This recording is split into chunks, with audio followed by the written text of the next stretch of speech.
Vamos a dar inicio a nuestro análisis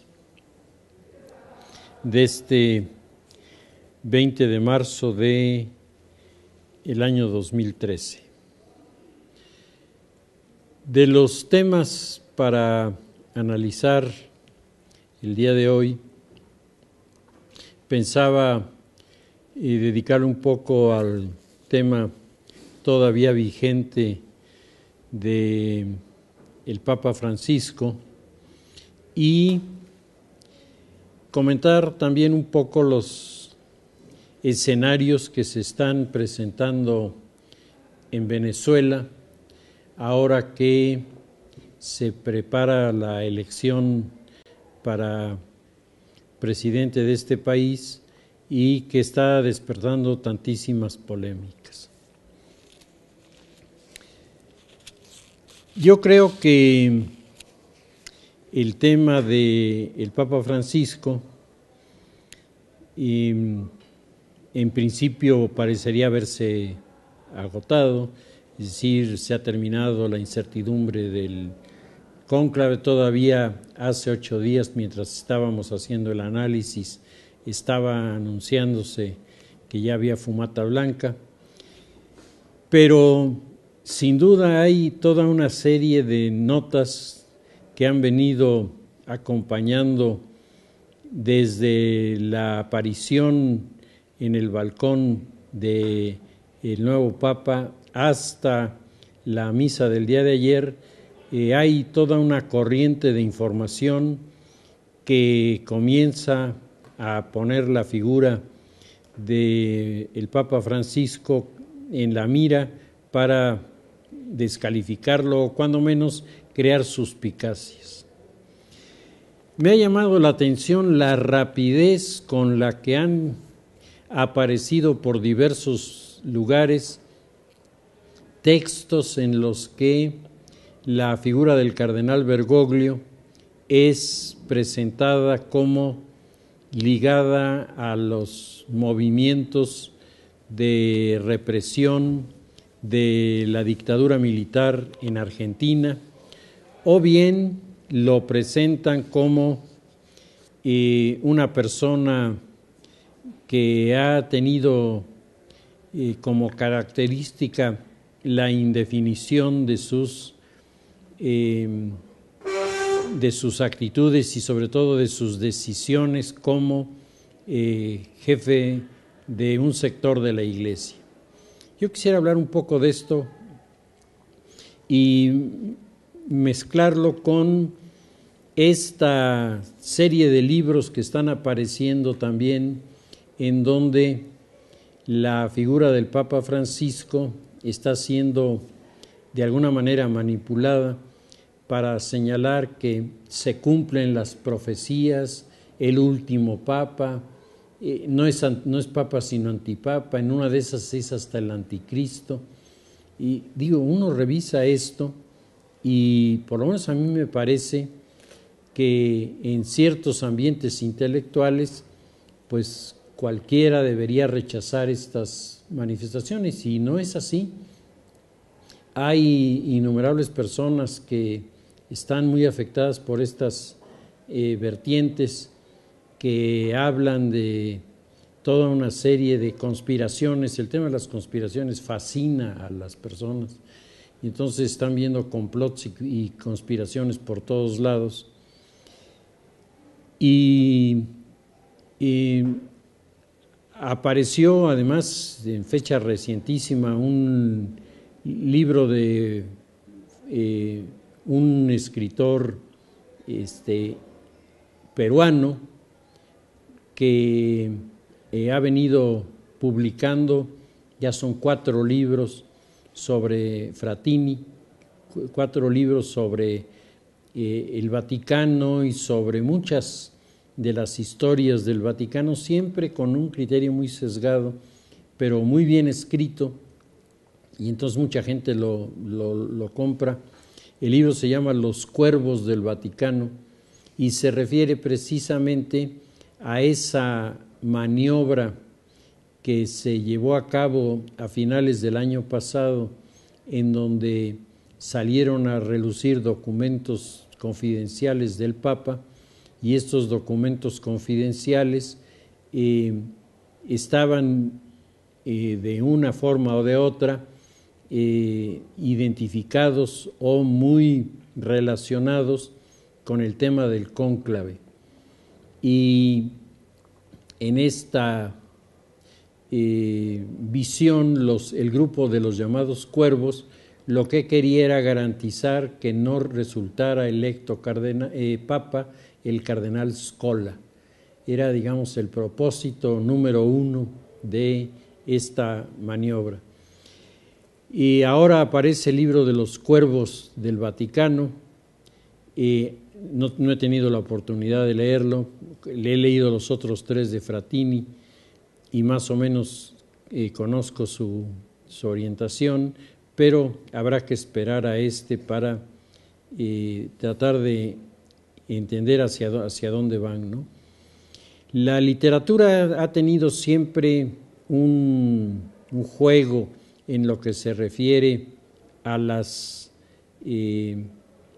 reuniones de los cónclaves y a las posibilidades de grupos políticos o grupos de cualquier tipo de influir en las decisiones pontificias. Sobre esto hay una gran variedad de textos. Y yo recuerdo cuando muere el Papa Pío XII, un holandés, Van Rint, publica un libro que se llama La colección Tetramachus, el libro en el que atacaba de manera directa a los cardenales polacos.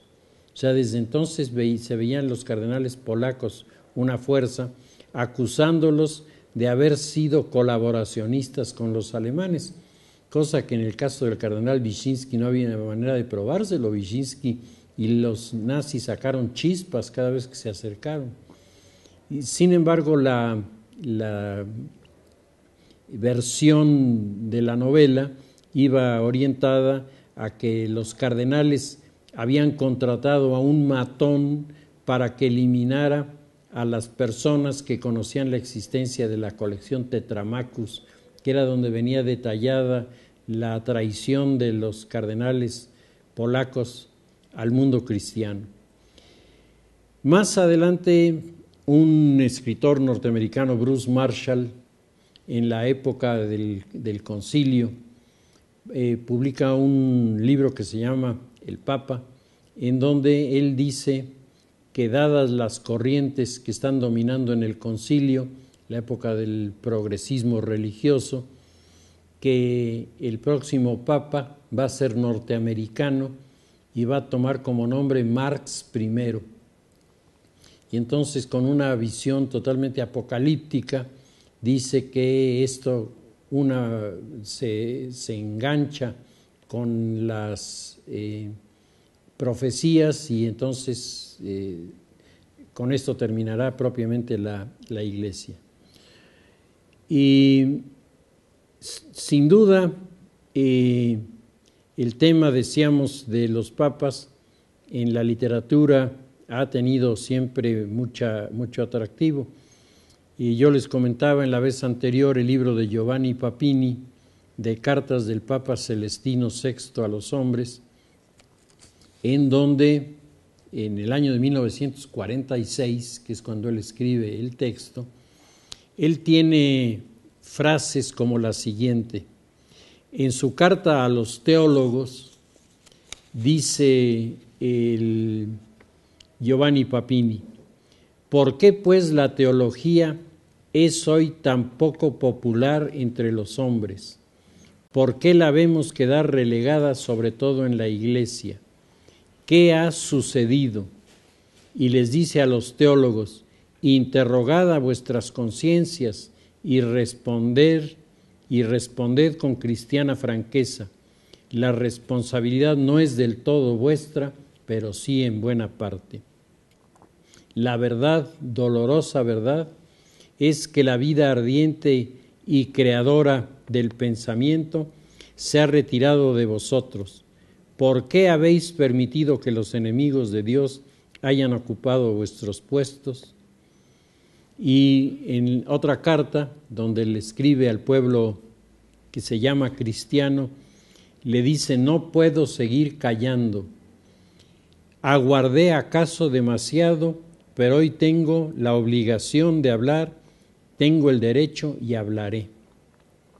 Hablaré sobre todo a vosotros, los que os llamáis y creéis cristianos, pero también hablaré a los que no reconocen mi dignidad como vicario de Cristo, y hablaré a quienes ignoran y niegan la realidad de Dios. Hablaré alto y fuerte, como el Padre que me inspira, como el Hijo que me enseña, como el Espíritu que me ordena. Bien sabéis que hoy la familia cristiana vive bajo la amenaza y la amargura, que es un tema muy actual, y en 1946 Papini lo visualizaba como algo verdaderamente crítico. Luego tiene una carta a los ricos, y está durísima, nada más la entrada dice: he estado dudando si debía dirigirme a vosotros o no.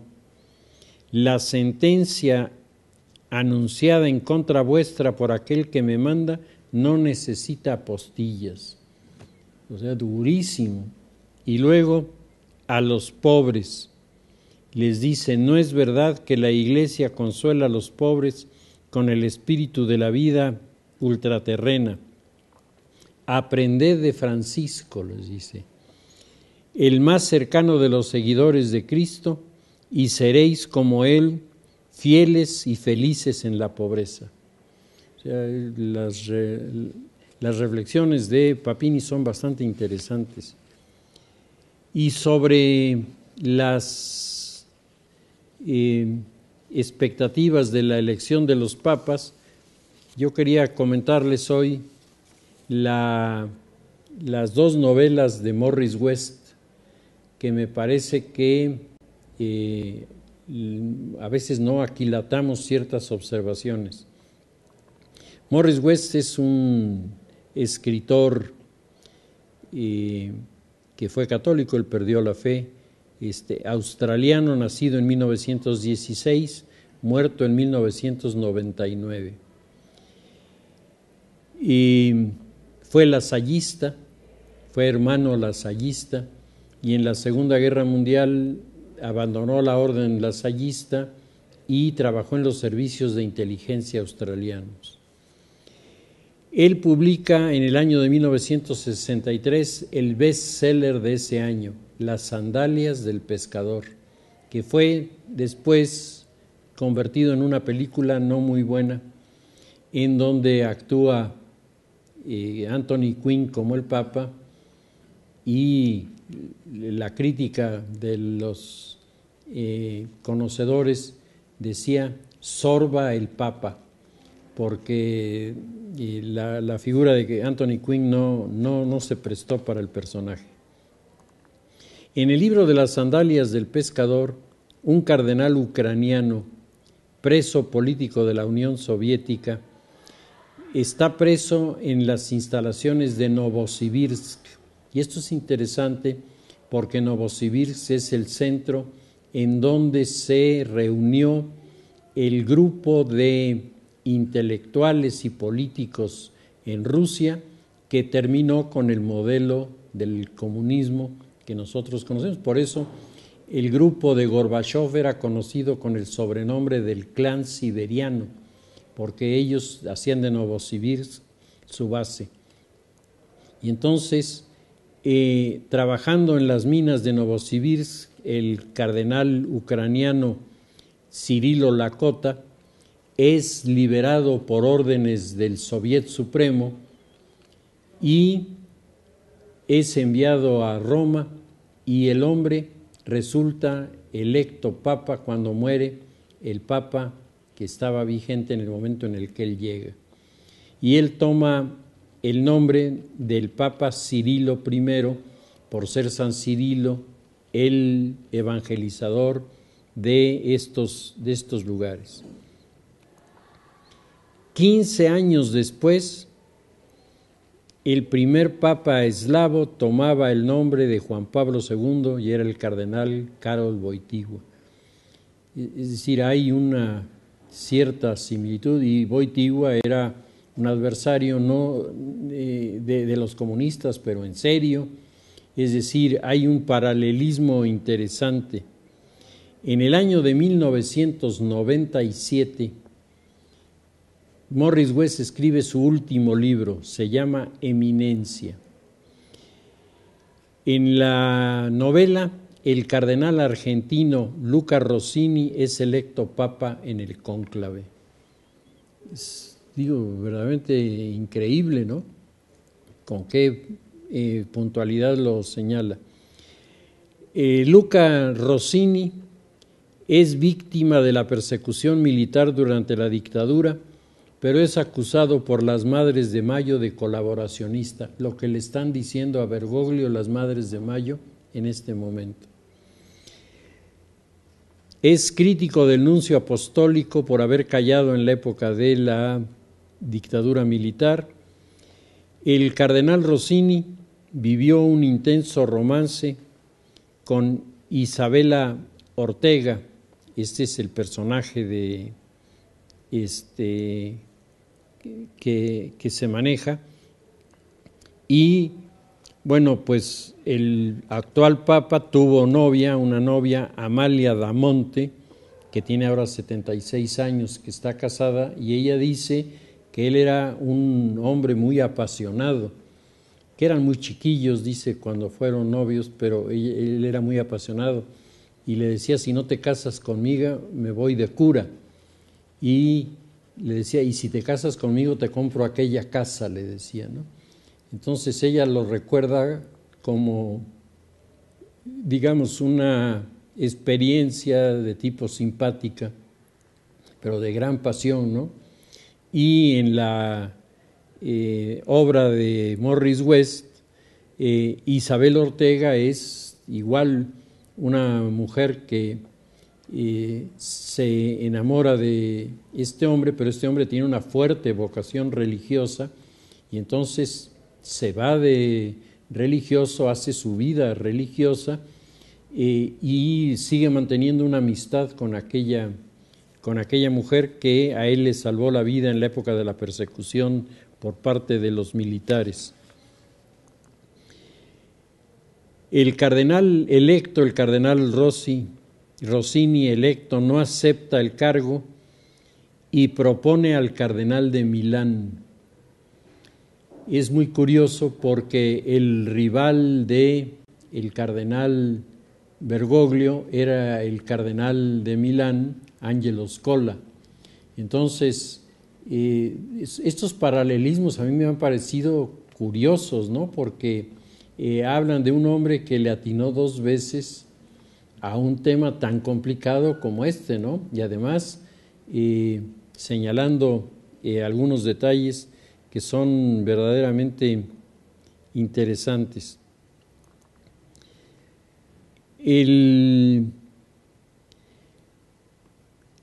cardenal Rossini le dice a su confesor, un sacerdote, Pierre Jalet, le dice que en el mundo en el que están viviendo, ninguna postura convencional se sostiene por mucho tiempo.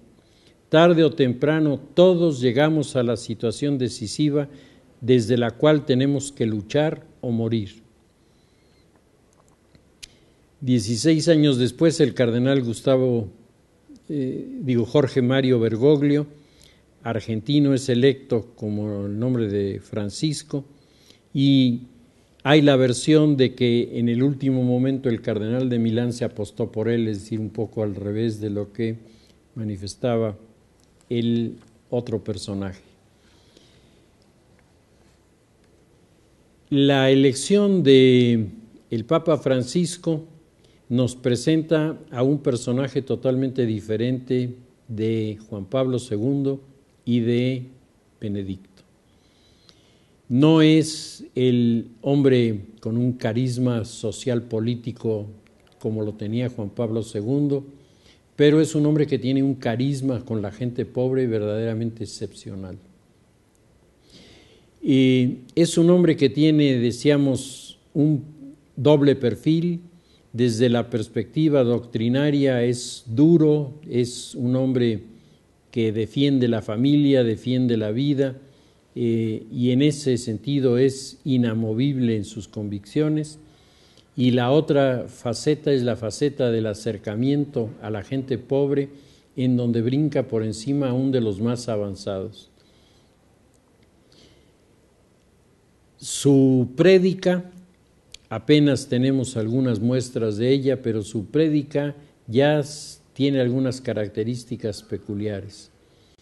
En la homilía que le dirige a los cardenales en la misa de agradecimiento porque ya hay Papa y él es el Papa, él hace una homilía donde les dice a los cardenales: voy a marcar las 3 líneas que espero sean las líneas de mi pontificado. Primero, caminar. Segundo, construir. Tercero, confesar. Y entonces dice, la iglesia no es una piedra sembrada a un lado del camino. Es decir, la iglesia no es un lugar donde yo me atoro y ya no puedo seguir adelante. La iglesia, dice, está constituida por todos los que somos creyentes, y todos estamos caminando, somos un pueblo que camina, somos el pueblo de Dios que va en busca de la salvación. Por lo tanto, estamos andando, estamos caminando, no nos detenemos. Y dice, y no nos detenemos porque tenemos que construir. Dice, y tenemos que construir no solo las cuestiones materiales, no solo tenemos que reparar las cosas en el orden temporal, tenemos que construir el templo del Espíritu Santo que tiene que estar dentro de nosotros, para que el Espíritu pueda vivir en nosotros y nos pueda transformar en los hombres nuevos que a su vez transformen a la sociedad. Dice, y esto nos lleva necesariamente a confesar. Dice, aquellos que piensen que la Iglesia es una especie de organización no gubernamental están equivocados. La Iglesia tiene otra perspectiva, y tiene la perspectiva de la confesión de la fe. Una confesión de la fe que no tiene que hacerse mediante aspavientos y señalamientos de yo sí tengo la verdad y tú estás equivocado.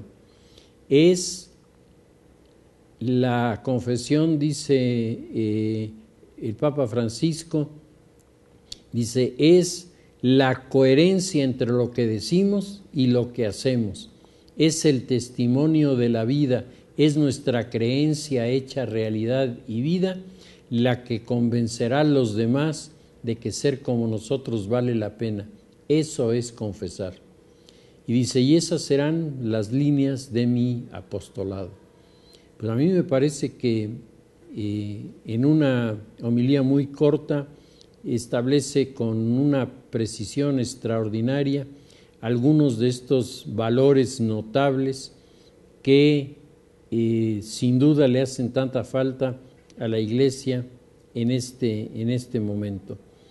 En otra de sus homilías, ahora hay varias homilías suyas que están siendo enviadas por diferentes personas, a mí me hicieron favor de hacer llegar una de las homilías en la que se dirige a los sacerdotes y presbíteros de Buenos Aires.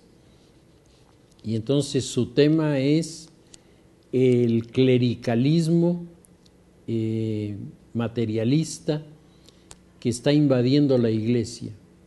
Y entonces él comienza a hablar de que hay un materialismo que se identifica con los fariseos, porque es un materialismo en el que el presbítero, el sacerdote, dice, le niega la entrada a los fieles. Es el sacerdote que regaña en la confesión, es el sacerdote que pone reglas para que no entren, es el sacerdote que cierra la puerta que tenía que tener abierta. Dice, y eso es exactamente lo contrario de lo que Cristo está esperando de todos y cada uno de nosotros. Dice, este clericalismo es el que lleva a algunos de los presbíteros en Buenos Aires a negarle en algunos casos la confesión y en otros lados el bautizo a los hijos de madres solteras. Dice, rechazando darles el bautizo, alegando que son el producto de un amor ilegítimo. Y dice, ¿cuándo Cristo hizo semejantes separaciones? Él que convivía con las prostitutas y con los publicanos, y él que les dijo a los fariseos, las prostitutas os precederán en el reino de los cielos, porque ellas han dado un testimonio de amor que ustedes no pueden entender. Y entonces dice que la problemática más grave que se enfrenta por la Iglesia en este momento es el dominio de una teología mundanizada. Y entonces dice el Papa Francisco, la teología mundanizada es peor que los pontífices corruptos, es peor que la pederastia. Este es el gran mal que tenemos que eliminar, y la única manera de eliminarlo es regresando a los principios fundamentales del ejercicio de la caridad cristiana. Entonces, cuando uno lee estos textos, por lo menos a mí me queda la impresión de que es un hombre que no se mete en vericuetos teológicos complicados, que tiene incluso algunas frases ocurrentes, pero que marca muy bien lo que él está buscando. Y en este sentido, me parece que trae como una especie de mensaje fresco a la Iglesia, un mensaje que sin duda le va a gustar a mucha gente, pero a los excesivamente conservadores los va a asustar, porque los que quieren conservar tantas cosas a veces no valoran la regla de la rotación de las realidades para que podamos tener una mayor armonía en la sociedad en la que estamos viviendo. Y por último, sobre este tema, bueno, pues la aparición de varias revistas en donde se habla de que ahora sí es seguro que este es el último papa, porque la profecía decía que tenía que ser el Papa Negro, y dice, y a los jesuitas, a los generales de los jesuitas les dicen el Papa Negro. Entonces, no llegó a general de los jesuitas, pero sí fue provincial de los jesuitas, o sea, es medio negro. Entonces, de todas maneras, consideran que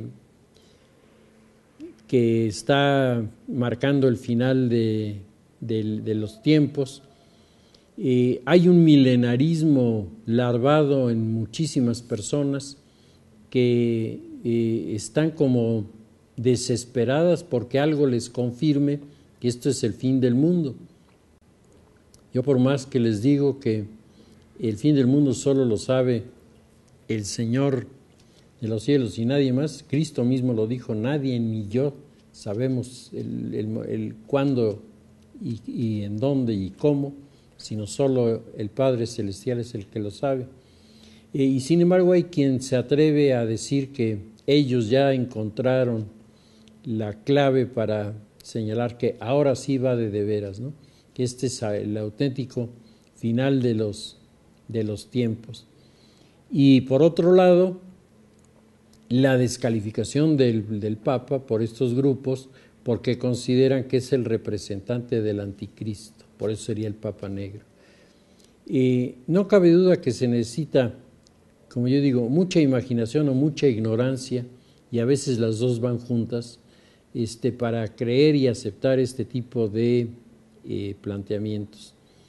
Sin duda, la Iglesia ha manifestado siempre su actitud muy cuidadosa respecto de todo lo que se refiere a las profecías, y la Iglesia señala que la única profecía que es de los católicos es el Apocalipsis de San Juan, y fuera de esta ninguna otra es una verdad para los creyentes. Entonces, si mucha gente lo entendiera, habría una fe mucho más sólida y mucho más arraigada. Y dentro de los que creen en los videntes y en este tipo de planteamientos, bueno, el vidente de Palmar de Troya, el nuevo vidente es el tercero, acaba de ser nombrado Papa Gregorio XVIII, en una actitud de franca ruptura con la Iglesia, como ocurre con una buena parte de estas visiones que no son las de la Iglesia y que luego encuentran caminos torcidos por donde algunas gentes se acaban por perderse, ¿no? Por otro lado, la campaña intensa en el sentido de que las fuerzas económicas internacionales van a tener ahora el control total del Banco del Vaticano, porque el actual Papa seguramente no se va a meter en eso. Yo creo que si nos ponemos a querer buscar argumentos y pretextos para descalificar o para crear incertidumbre, hay abundantísimos, ¿sí? Pero me parece que esta visión de la fe y de la caridad que el Papa Francisco está poniendo por delante, pues por lo menos a mí me da una tranquilidad muy grande de que el hombre está apuntado a lo que todos quisiéramos, a la defensa de la justicia, a la defensa de la paz y a la reconstrucción de la Iglesia, ¿no? Cuando él elige el nombre de Francisco, yo imagino dos cosas. Una, como ya les había dicho antes, la referencia a esta extraordinaria oración de San Francisco: Señor, hazme instrumento de tu paz. Y la segunda, pues es esa reflexión que nos hace el propio San Francisco cuando dice que estando en la porciúncula oye la voz del Señor que le habla y que le dice: Francisco, repara mi iglesia, ¿no? Y entonces Francisco pensó primero que era reparar el templo, hasta que se dio cuenta de que lo que le estaban pidiendo era algo mucho más grande. Yo creo que estas dos visiones del pensamiento franciscano seguramente están en la mente de el Papa Francisco, y esto seguramente nos va a generar en fechas próximas sorpresas muy grandes para entender la obra de una persona que es sin duda alguna muy singular y muy diferente de los anteriores, como son prácticamente cada uno de los pontífices, uno detrás del siguiente. Por lo que se refiere al tema de Venezuela, estaba escuchando el día de ayer una declaración que hace Enrique Capriles en Venezuela, donde él dice que si él llega a la presidencia de Venezuela, ni un litro más de petróleo irá a parar ni a Nicaragua, ni a Cuba, ni a los lugares en donde en este momento el movimiento bolivariano está ayudando. La situación económica de Venezuela, decíamos la semana pasada, es una situación crítica. Algunos de los analistas consideran que es verdaderamente desastrosa. Escuchaba a Jorge Castañeda en el programa de Leo Zuckerman y Castañeda daba toda una serie de datos, de números, en los que decía la situación de Venezuela, que en el momento en que llegó Chávez era extraordinariamente sólida y muy buena, se ha deteriorado de manera terrible y hoy está en una crisis muy seria. Todavía Venezuela tiene posibilidades de salir adelante con la condición de que suspenda su programa de ayuda a los países a los que les está proporcionando petróleo y gasolina realmente regalados, y por otro lado revise de fondo los programas de asistencia social que resultan verdaderamente incosteables. Ya en la ocasión anterior habíamos comentado que Hugo Chávez se ha inspirado muchísimo en su política social en la figura de Eva Perón, porque la figura de Eva Perón es a nivel latinoamericano una figura de un impacto muy fuerte. En algunas de las ciudades de América del Sur y del Caribe, en los barrios pobres ustedes encuentran hoy personas que tienen el retrato de Eva con su veladora porque la consideran una mujer santa. Y Eva lo que hizo fue repartir dinero a manos llenas, y esto a la gente pobre le tocó una fibra muy sensible, porque decía Eva Perón en el libro La razón de mi vida, dice Eva, porque yo tengo la satisfacción que un rico nunca podrá tener, y es la satisfacción de ver a un pobre llorar de agradecimiento. Y bueno, la frase es buena, el problema es que a ese pobre al que le ponía los billetes en la mano y le daba su botella de sidra y le daba su pan, era un dinero cargado al erario nacional, y era un dinero que en lugar de ir a fortalecer las estructuras de desarrollo y de crecimiento del país para mantenerlo generando riqueza, lo que hizo fue empobrecer a Argentina de tal manera que después de la caída del régimen de Perón pasaron años y años, iban gobiernos y venían gobiernos y no había manera de estabilizarlo por el terrible endeudamiento que había generado el peronismo. Esta situación es la que en este momento atraviesa Venezuela, y aunque hay innumerables, miles, podríamos decir incluso cientos de miles de venezolanos que sinceramente lloran a Hugo Chávez, porque ven a Hugo Chávez el benefactor que les daba cada mes recursos para poder sobrevivir. Estos grupos humanos son los que tienen que ser revisados, y si quieren salvar la economía van a tener que, una de dos, o reducirles de manera sustantiva los dineros que les dan, o dos, suprimirlos si el asunto está muy grave. Y esto es sin duda uno de los grandes desafíos del gobierno que va a heredar a Hugo Chávez. Platicaba con don Pablo la vez anterior y él me decía algo que se ha venido comprobando en estos días.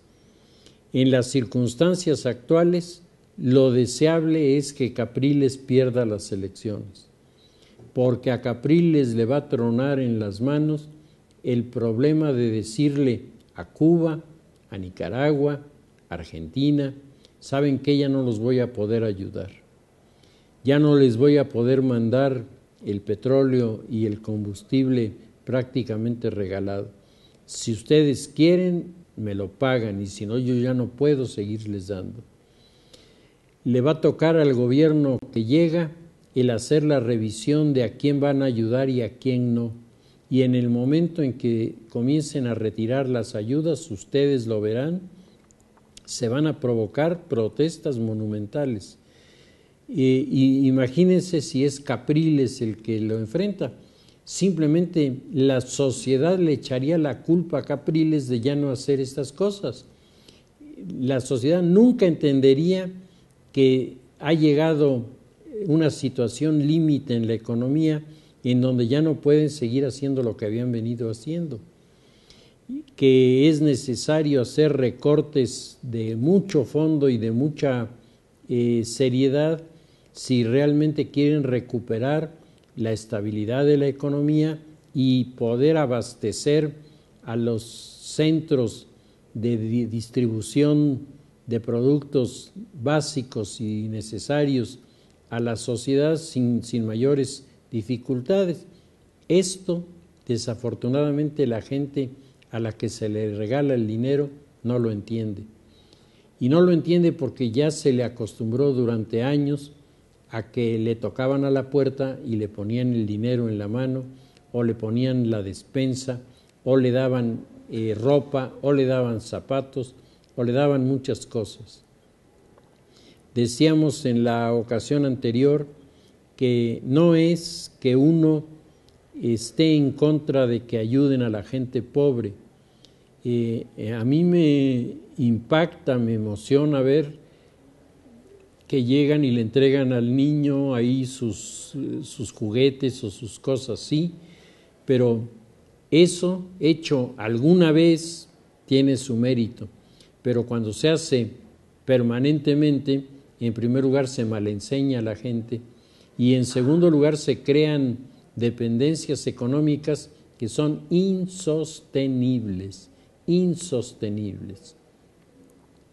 Hugo Chávez había desencadenado una primera oleada de insatisfacción cuando, como yo creo que todos recuerdan, autorizó que la gente que no tenía en dónde vivir, si encontraba un departamento vacío, se metiera en él y ahí se quedara y declarara que era suyo.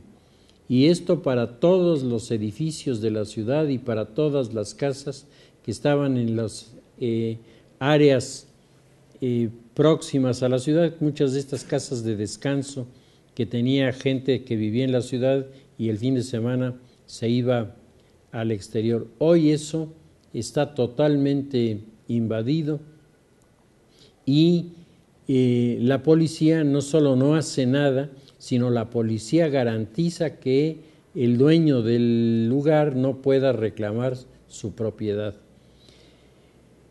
Esta medida, adoptada por Hugo Chávez, copiándola de los manuales de la Unión Soviética, ustedes recuerden que en Rusia, en los primeros años del dominio bolchevique, Stalin resolvió, entre comillas, el tema de la vivienda, metiendo en las casas de los ricos a vivir a una legión de personas. En una casa vivían 50 personas y el dueño de la casa quedaba reducido a una habitación.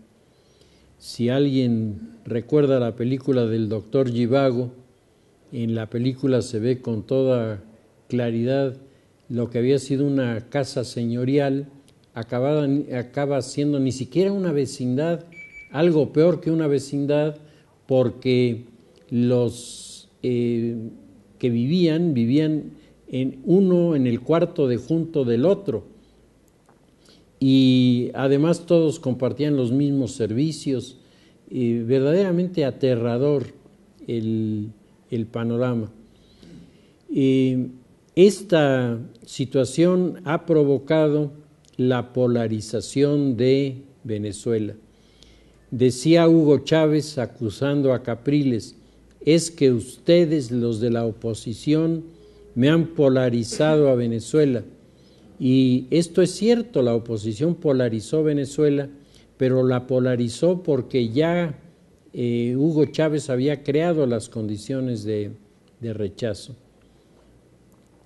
El tema de la relación de Hugo Chávez con la Iglesia es otro de los temas que están ahí en el candelero para ver cómo lo resuelve Nicolás Maduro. Maduro ha demostrado en los últimos días su escasa formación de tipo religioso, haciendo algunas observaciones que verdaderamente nos demuestran que el hombre no es su fuerte, el tema de la religión.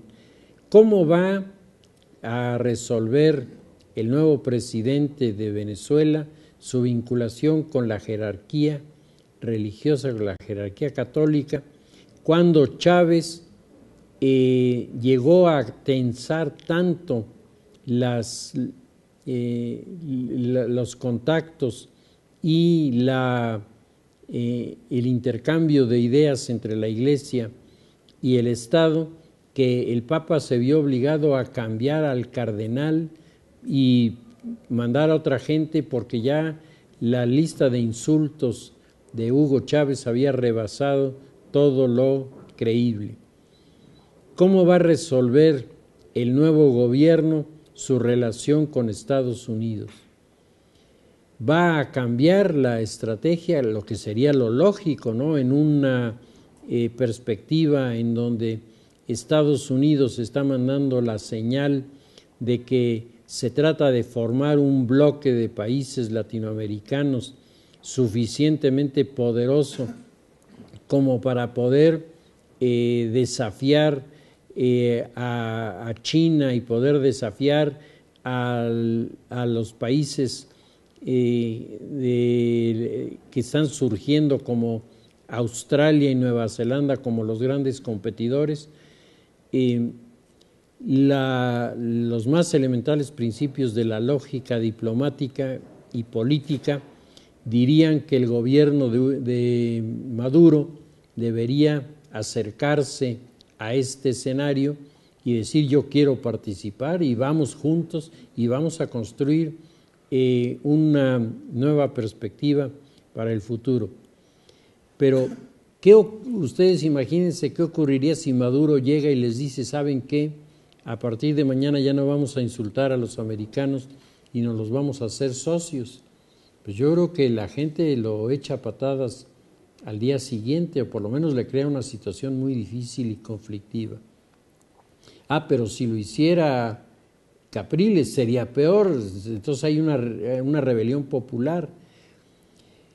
Por eso es que, y coincidiendo con lo que decía don Pablo la vez pasada, yo creo que lo mejor que pudiera suceder en Venezuela, aunque los venezolanos no lo ven tan fácil ni lo ven tan simple, sería que ganara Nicolás Maduro, lo que además es muy probable sin nuestros deseos buenos o malos, porque la ola de simpatía por la figura de Chávez recién fallecido creo que va a influir de manera determinante para que sectores amplísimos de la sociedad avalen esta elección.